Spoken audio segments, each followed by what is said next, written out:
Good afternoon, everyone. My name is Benjamin, and welcome to our coverage of the 2018 gubernatorial elections. By the way, just for reference, this is the current map, and so far this is the state-by-state map. I'm only covering states that I have either new polls for, or we'll get to Wisconsin, okay?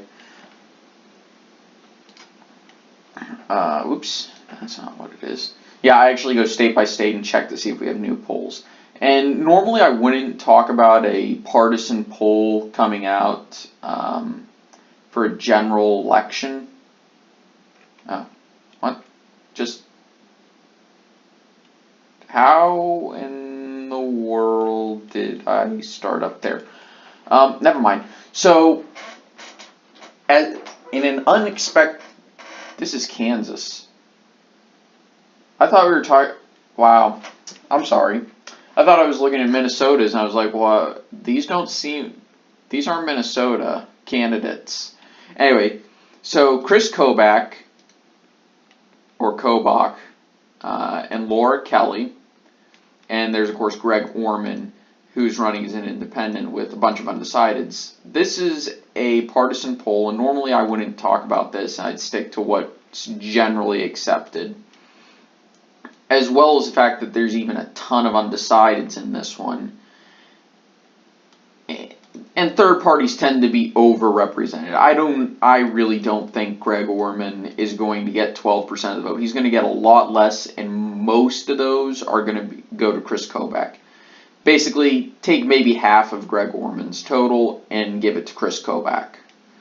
And give at least half of the undecideds to Kobach as well.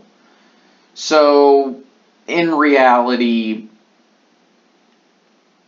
more than likely, this is still at least a leans Republican, but since it's a Republican pollster, I'm going to actually use that as a means of downgrading it, because there is very good reason to believe that the Democrats could win this governor's race, because that Laura Kelly can win this governor's race, because Kobach is not popular in Kansas for a litany of reasons I'm not going to get into. Let's just say it has to do with connected to a failed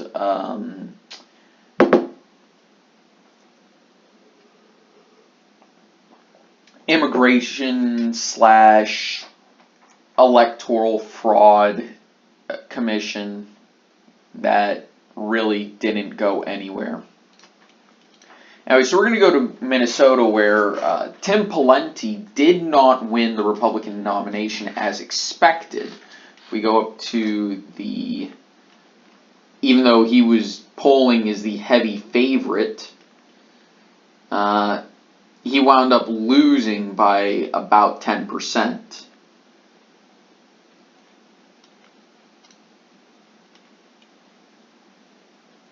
And yeah, that was not what was expected. However, this is actually a closer margin than Pawlenty was polling at compared to Democrats. That said, there's a ton of undecideds, and I would expect that to easily put Tim Walz ahead, even if the Republicans get 17%. Or let's just say the Republicans only get 16%. 16% of this 27. That leaves 11 for the Democrats. That means Republicans win the undecided voters by a decent margin. Still means the Democrats win the election. However, I don't think it's enough to bring it into the likely Dem territory just yet. So now we're going to talk about Oklahoma, where we have a partisan poll, a Republican partisan poll, showing the race is competitive. And the same thing, and this is again with both potential candidates versus Drew Edmondson. However, there's a ton of undecideds in both of these polls, and the margins are incredibly close in every single one, except for this Sooner poll from May with Kevin Stitt. However, Oklahoma is such a red state that I'm not even sure it's worth talking about. I'm going to keep it in the safe Republican column until a reputable, nonpartisan pollster chimes in with fewer than 20% undecided. Actually, let's add a caveat. Let's make that fewer than 12% undecided. So let's go to Tennessee, where we essentially get confirmation that Bill Lee is massively ahead of Carl Dean. And this was Gravis, who is a reputable pollster. And I think that's enough for me to even say that that's a safe Republican election. So let's go to Wisconsin, where Tony Evers, in the two most recent nonpartisan polls, has a lead over Scott Walker, one by 13% and the other by 7%. However, we have to remember Scott Walker's electoral history.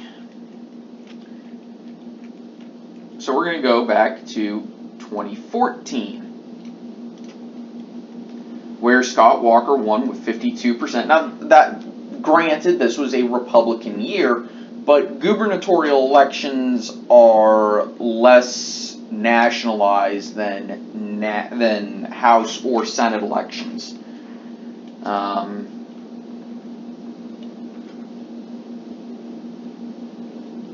Really? I saw that there was a professional football player in the candidates. Where was that? That would have been funny as all get out.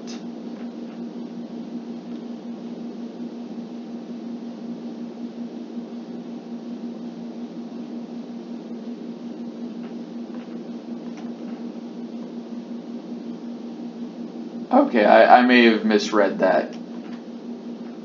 Anyway, so if we look at this, yeah, he was polling ahead for most of it. But there were polls that showed, including a Rasmussen poll from late in the race, that showed his opponent, Mary Burke, ahead.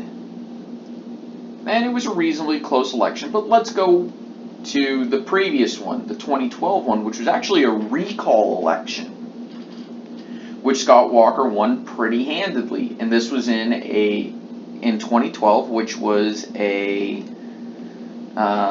Democrat year. And of course, Scott Walker was polling very much ahead for most of it.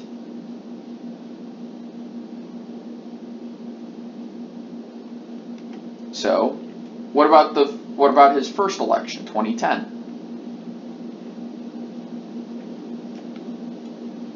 Where Scott Walker won. Now, of course, this was of course a Republican year as well.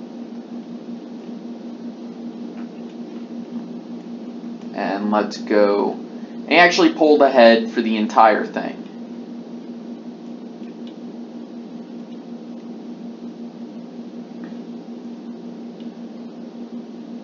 So, yeah, maybe it is reasonable to say that these polls are going to be very accurate.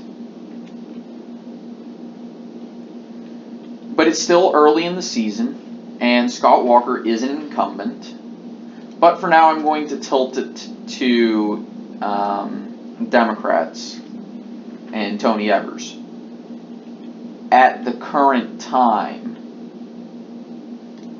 So that puts Republicans at 29 governorships and Democrats at 21, with opportunities for the Republicans in Oregon, of all places, Wisconsin for Scott Walker to hold, obviously. Maine would be an opportunity to hold, and Rhode Island would be an opportunity to flip. Democrat opportunities are New Mexico, obviously, well, also Alaska for the Republicans. New Mexico, Arizona, Nevada, Kansas, of all places, Florida, and Georgia. Now, the reason why I'm not tilting Georgia to the Republicans, even though polls show that, even though polls are split and even, is because Georgia is much less elastic than most other states, and a small Republican advantage would be very difficult to overcome. But yeah, so that's about it. Also, Connecticut, we have to wait until the primary to see what results are going to look like there, and see more polling. Anyway, guys, I want to thank you so much for watching. I hope you enjoyed. This is what the governor's map would look like in 2019, provided my predictions are correct. Why don't you all have a nice day. I'll see you guys next time. Take it easy. Bye.